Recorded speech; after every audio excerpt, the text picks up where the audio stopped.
let me ask everyone out there, I don't know if you guys see like this little setup right here, but who's been to the amazing Miralani Makers District? And if you haven't, I really think you should, because Miralani Makers District is another one of my favorite districts. It's a unique collection of craft beverage producers located in the heart of San Diego's Miramar district since 2013. Encompassing all varieties of fermented drinks, there is nowhere else in the country you can visit with as many different venues within such a small radius. The makers of Miralani produce beer, wine, cider, mead, sake, spirits, and each one has a tasting room you can visit. So be sure to stop by and savor a drink with friends, or grab a growler to show off at your next home party. We're going to have a lot of, home quarantine parties. So might as well enjoy that all by yourself, and with some really delicious stuff from the Miralani Makers District. In addition to the refreshing libations that they offer, the Miralani Makers District has attracted a coffee roaster, a juice shop, fresh sushi, and the food that you want to have delivered to any tasting room you choose. So you can order these drinks and then have food from the area delivered while you're eating and drinking. So definitely check it out. Again, as things are slowly reopening, it's definitely a time that we're going to take our pace as we get out there, but do it safely. Bring your mask. It's a mandate in California, so be sure to get out there safely, get back to the things you love, and exploring really cool neighborhoods like the Miralani Makers District.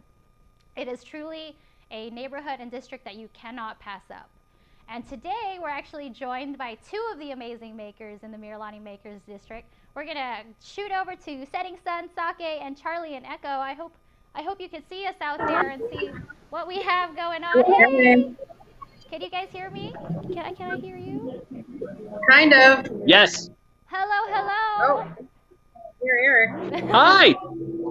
Hi, everybody. Well, How are you good. doing? That's the important thing. That's important, right? To listen to Eric. See, I you think guys so. clearly know each other, and I love it. And we're so glad to have you joining us here today. Can each of you introduce yourselves and which establishment you represent?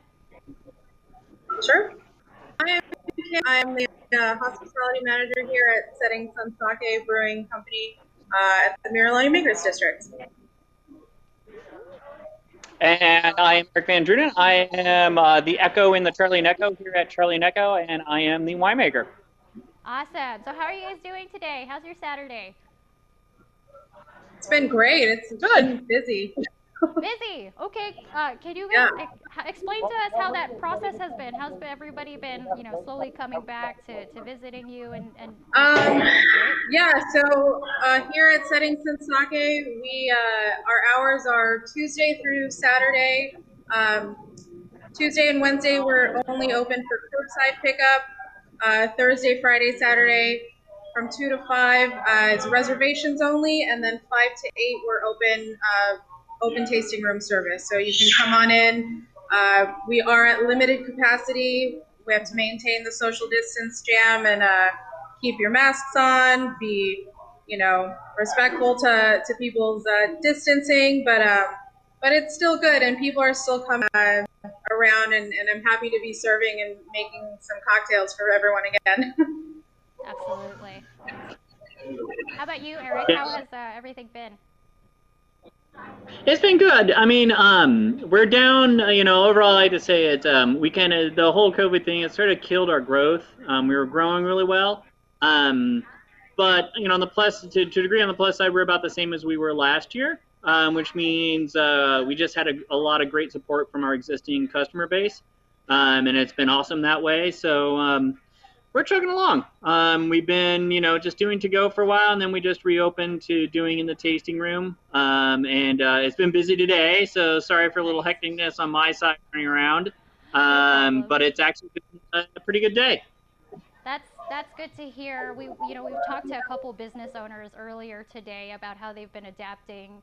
A lot of them have been saying that slowly we're getting more visitors to San Diego, but a lot of their local and loyal customers have been the ones that have been really pushing them through. Can you guys speak a little bit to how your loyal customers have helped maybe during these times, and how they've maybe engaged more a little bit with you too?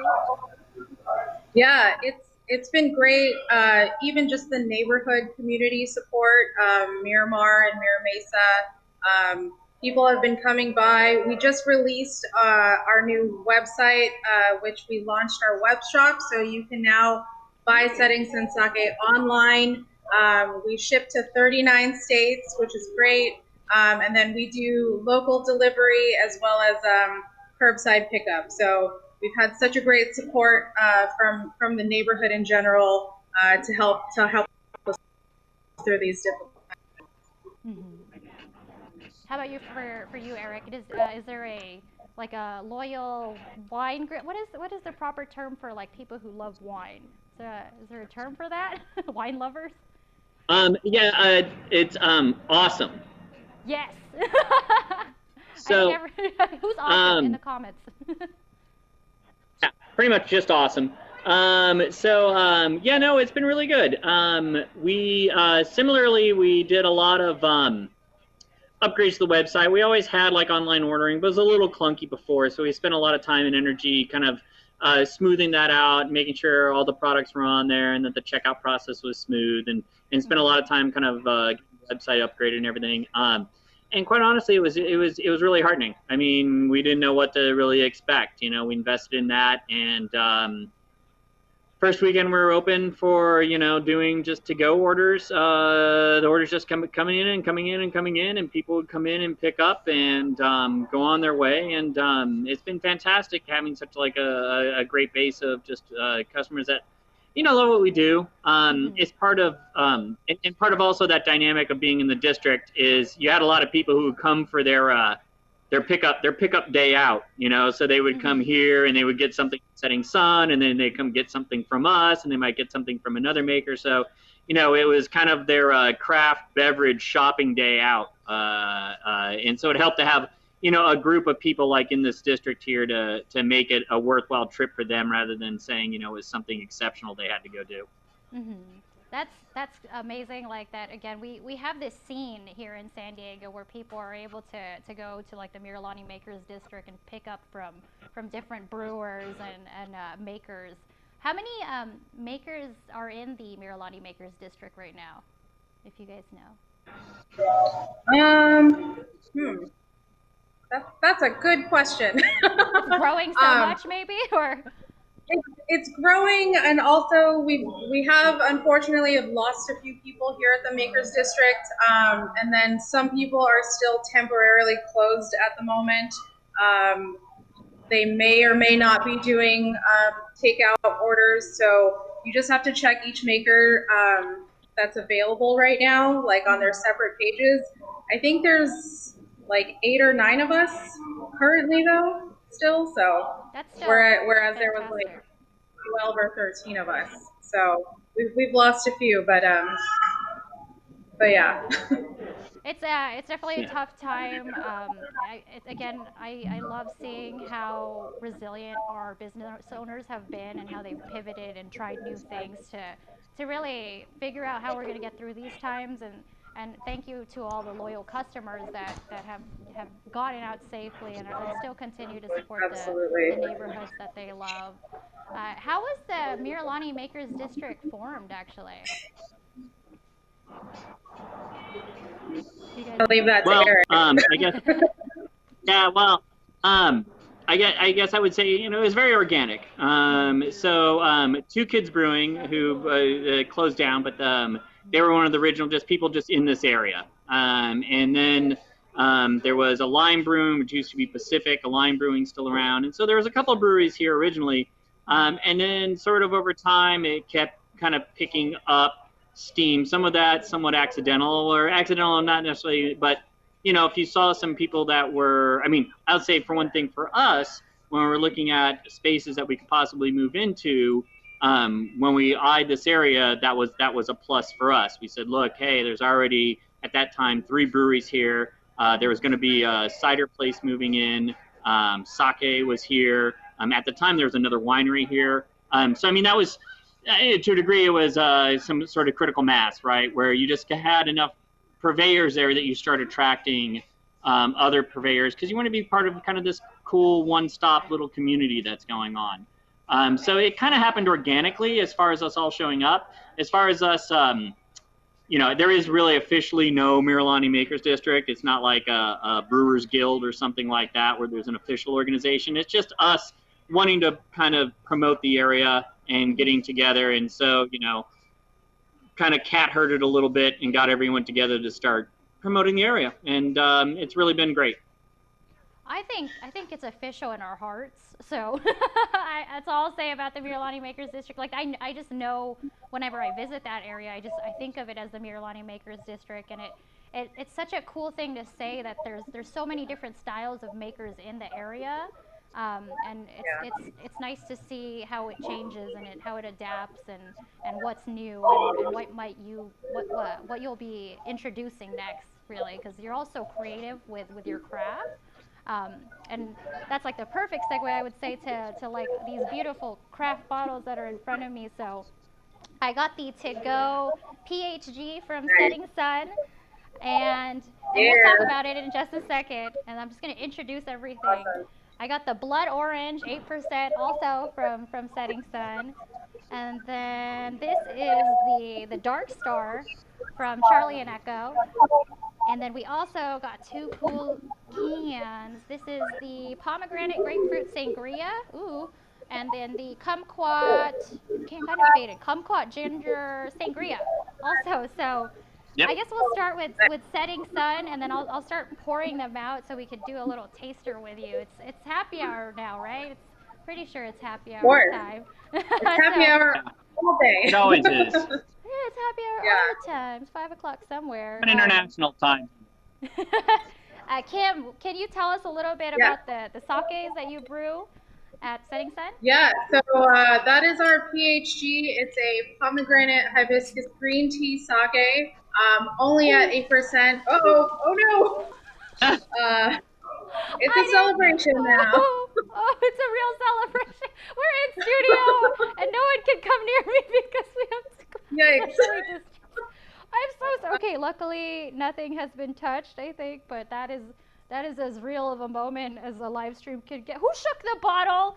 Who shook the bottle? Yeah. Okay, I'm happy to say that like it's still up to here. And we're just they're throwing napkins. You didn't lose too much of it, hopefully. No, that is one of our session sakes. It's only at 8%, so very light, nice fruity and floral flavors. We added the matcha green tea just to add a little earthiness and balance to it. But it is one of our most popular flavors. Oh, so there's matcha in here. Yes, that's the green tea part in it. Yeah. Do you think it it gives people energy, or do you think it balances out with the sake that's in I think it's a good balance. It kind of cuts the tartness from the pomegranate and balances the floral from the hibiscus. Sweet. I'm gonna go ahead and but good pour this. On its own. It's also good as a sake mule. I like to add it with a little ginger beer and lime. It's really good. So you actually put this sake into a mule cocktail? Yes. Yeah. That sounds so delicious. I love mules, and I think a lot it's like that's and then the blood orange. That one might be carbonated too, so be careful. I am so afraid. You're catching real fear. This is like Fear Factor because I'm trying not to get. Okay, everything's nice and. That one's okay. All right. One. Nice. No crazy moments. And then this one. So this is the blood orange. So yeah, that's a seasonal one we bring out every year. Local blood oranges from one of our friends. We got the orange bunny from I believe our neighbors across the street at Lost Cause Meadery. Mm-hmm. And it's just something we do. It's lightly sparkled, only at 8%. I like to just drink it as is. It's nice and light and delicious. They both smell so delicious right now. Oh, look at you, double fisted. I know. Oh no! Wait, I I really shouldn't do that. And so these are just two of the flavors that you have. Looks natural. And so next up, I'm gonna open this one too. I'm gonna pour them all out, and then we'll cheers. And I'm not gonna shoot them. That's too much. Well, that one's sparkling too, so I hope that's cold. This has almost become like just a session of like, will it explode on the stream and will Lauren If it's cold, it should be fine, but it is carbonated. I hope you know I'm getting some crazy looks in here from people because I'm just trying not to. Oh, it's doing it! Oh, no, that's not cold then. It's not cold enough. It's really just a pile of sake and wine here in the studio, and I'm sorry. I love you, Finest City Entertainment. I will get on my knees and clean here because I have an OCD like that, and I feel so bad because there's literally a pile of sake and wine on the floor next to my feet. Oh no! It's a shameful thing. So.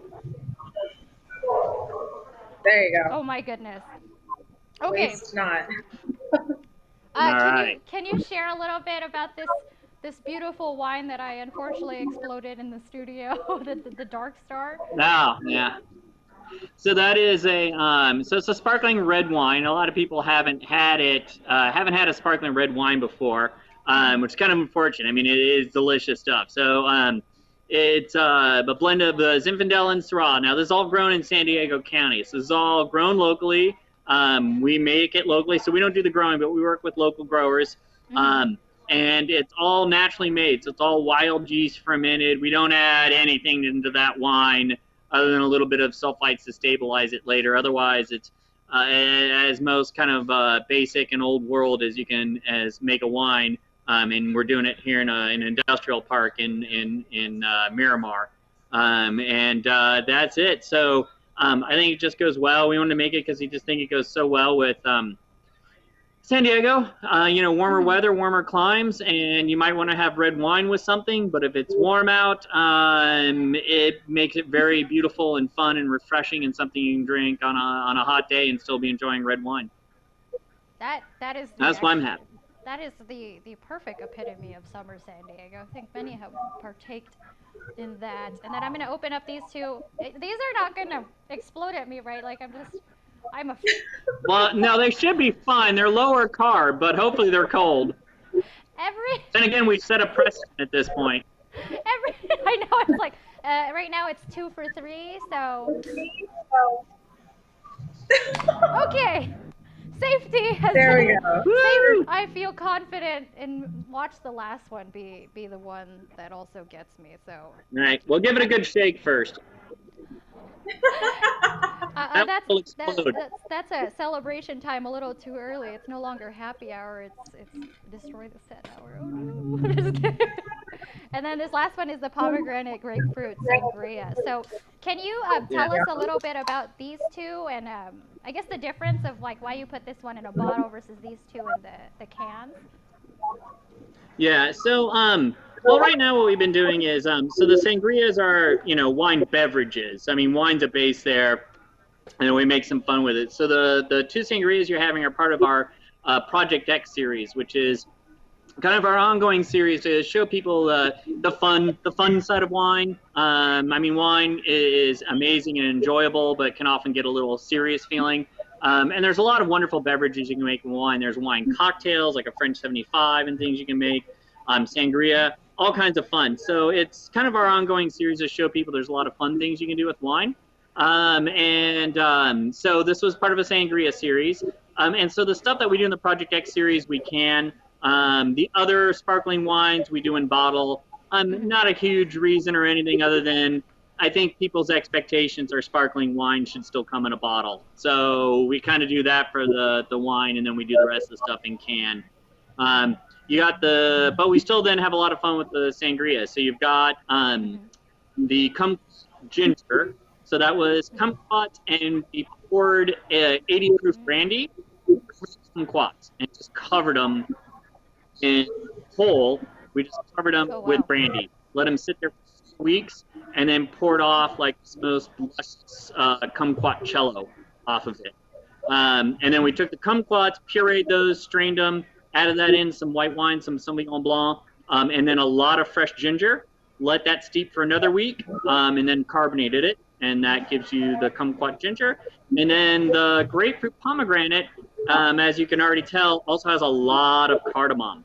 So we let some cardamom there for about a week too, and it has that beautiful, similar to ginger but much more floral. At least to me, ginger's more earthy, cardamom's more floral to me, and in fact, grapefruit pomegranate sangria.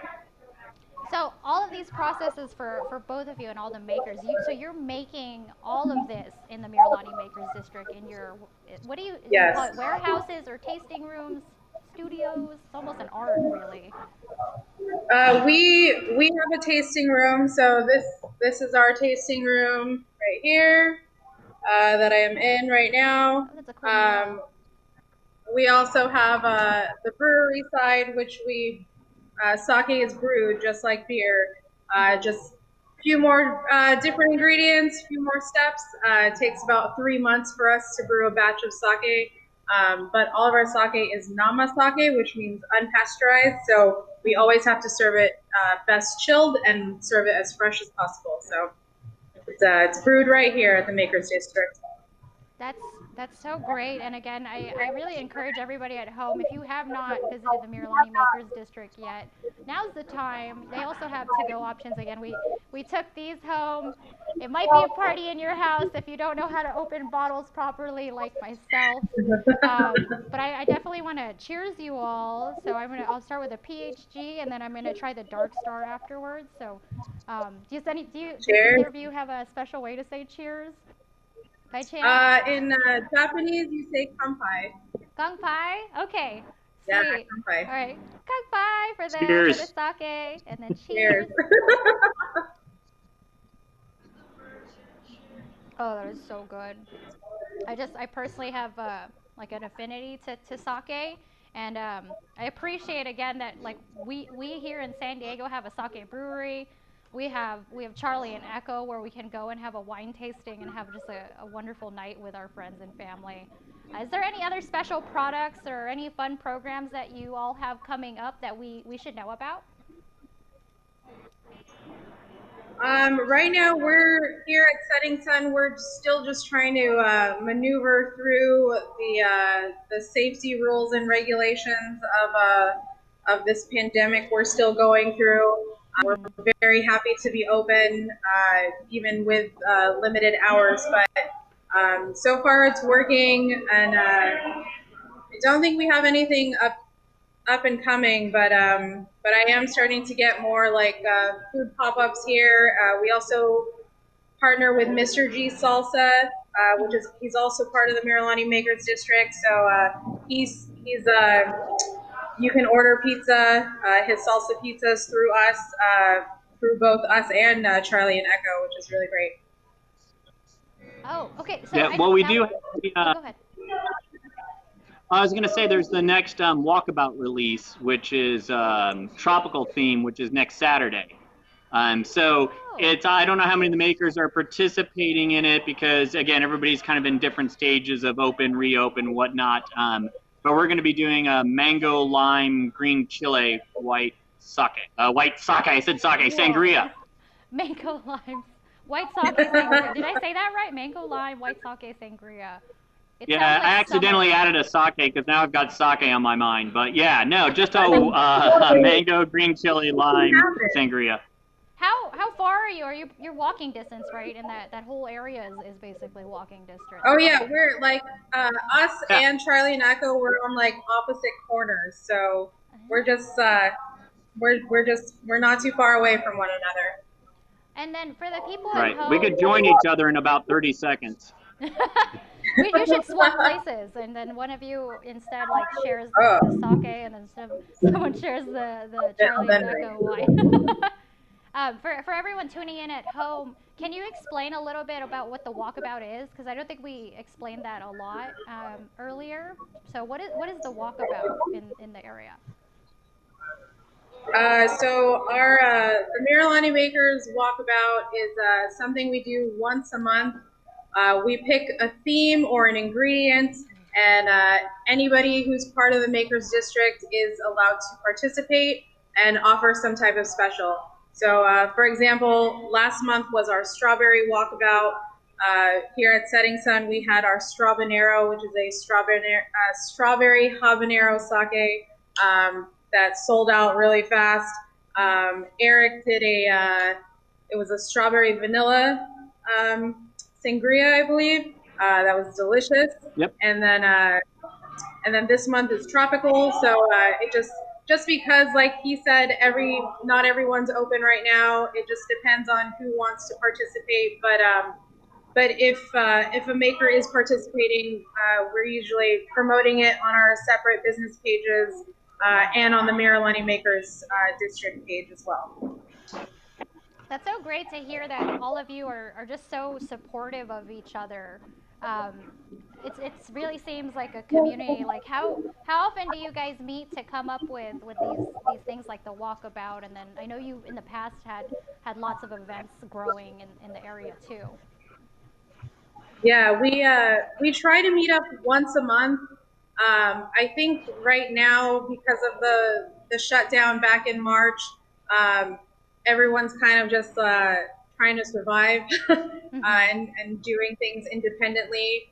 But some of us are still trying to collaborate and work with each other to help each other just keep going and to promote people to still come to the Makers District, even though everyone's not in operation.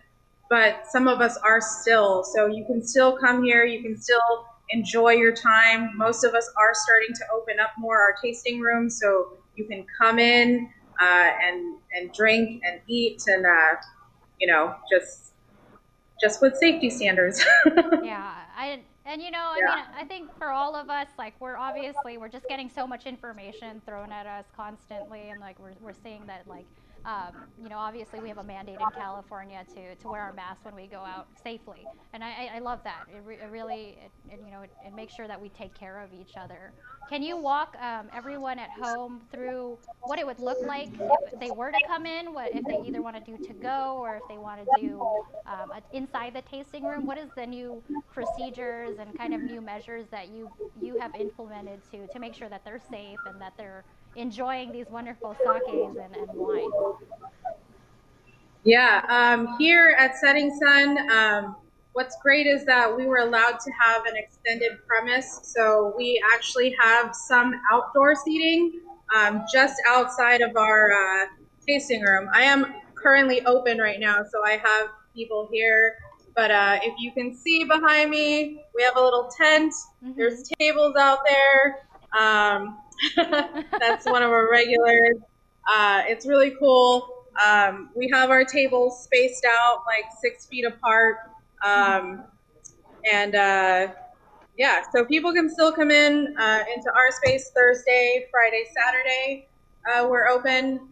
They can check on Yelp, on Instagram, Facebook, whatever, our hours of operation. Eric's the same. He's got a really cool setup outside with his chairs and tents too. Can we see it? So I'm going to let him talk. As I drink my Dark Star. All right, Howie, there you go. So here we're outside. Oh. So we got like we prefer to call them cabanas. We got some people in that cabana there. So we got the periwinkle cabana, the cornbread cabana. So we got our two cabanas there outside, and then inside. So then this would normally be the winery. Oh, there you go. Hey. Oh, and then look at this. We walk over here, and I spin around, and I think you might be able to see the Setting Sun Sake pop up from there. Let's see. You really Show you exactly how close we are. I could spin all of 30 more seconds walking over. There you go. See, there's a vehicle down there, and that's where Setting Sun Sake is. And I think Kim's walking outside. So, anyways, see, I can keep walking towards her. So now you're not allowed to bring drinks out here. You can't do this, and it hasn't been much of a problem. Most people don't seem to be too upset about it, but you can't actually walk with a drink down here. Wait, where is he? All right, so she's found here. Oh, here's somebody else, Swin Spirits. So we actually also have a distiller in here. He's not open today. And then I'm almost at Kim's. Oh. There we go. Look at it, live TV. Live in action. We've got, yeah, there you go. We've got the pop-ups outside. We've got some pizza going on. And there's Kim. There you go. Look at that. We go back to back with each other. This is like the finest like meta Wow. scene that I've ever seen. I don't even know if I'm Awkward. using All that right. phrase properly. All right, I'll walk back now. I love it so much. Great. Have you ever had those situations where you're like texting or calling someone in your own house or your own apartment Yeah, and and you're you're just just like constantly moving. you could just talk to me like if you just walk over but instead you My got God, my Eric battery. backing it up all the way to you. I know So nice. the Miralani Makers District is, you're very welcoming, and I want to say, like, do you have any special messages for your community that has been especially supportive during these times? Um, and I guess your customers, your Um, new customers. I mean, it's actually been great. We've had new customers and our regulars, our neighborhood community as well. We appreciate all of the support that our community still helps us. I mean, we have people coming in that are just like, you know, what do I need to buy from you to keep you alive? And it's like That's so sweet. it's such a heartfelt thing to say, and it is hard to operate a small business right now under such circumstances. But the community here is super strong, and I'm very appreciative of everyone involved and the makers as well. Like Eric and I obviously work very close with one another. We have our usual inside jokes and Mm-hmm. talk about Josh all the time when he's not here. So great. Oh, share with everyone on the stream who Josh is. Josh is the owner and president of Setting Sun Sake. So he started this place back in 2016. Actually, he was here in 2014, but opened up in 2016. And then this new tasting room that we opened up in 2018. So it's been nice, and I'm very thankful to be a part of this. To be a part of San Diego's only sake brewery is really cool. And then I get to go and have a shifter over at Eric's after work. It's great. Seriously, what a great community. Eric, do you have any special messages for your community that you interact with at Charlie and Echo? Just kind of reiterate that. I mean, again, it wasn't even. I mean, we've been open today. We opened today at 1, and we've already had a few people. We've had a decently busy day, but we've already had a few of our regulars come in, and again, the running joke is, well, what do I need to buy to keep you guys here? And yeah. We really appreciate it. I mean, it is awesome to kind of get that feedback. Mm-hmm. I mean, you've always wanted to make a great product, and you've always wanted to make people be that come and visit your tasting room. But to get that kind of feedback, which I don't know if you'd ever get in any other situation, is just really cool. Mm-hmm. And that's why I say, like, in our hearts, the Miralani Makers District is a thing. It's a very official thing because you've built a true community out there. One of the few places I would say that you can grab a drink and then just go to the cabana, because I think most places you have to you're charged a lot of money to sit in a cabana. But we have our very own cool little spot here in San Diego in the Miralani Makers District. And Kim, I know you had messaged us. There's a special that you wanted to talk about specifically from Setting Sun. Oh yeah, yeah. So we're gonna offer a special to the San Diego community. If you shop online on our website, www.settingsunsake.com, and type in the code shop local, you get 30% off your order if you buy online. And we do local delivery Tuesday through Thursday. So if you can't pick up here in the tasting room, if you put in an order, we can deliver it to you on one of those days.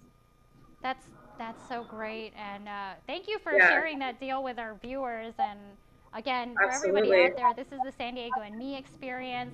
We want everybody to get out safely, do it in a way that you're able to go out and explore the neighborhoods that you love or haven't met just yet, and do it safely. Do it at your own pace, and when you're ready, we have amazing makers like yourselves on this call that'll be there to welcome you. And then I think just to close out this call, so what I ended up doing, and Kim, like we could connect after this too a little bit more, but we got a gift certificate from Charlie and Echo. So this is another great way for everybody at home if you want to support our local small businesses, really, infuse money into their amazing establishments. Getting gift cards is a wonderful way to show love for a friend and then also support a local business.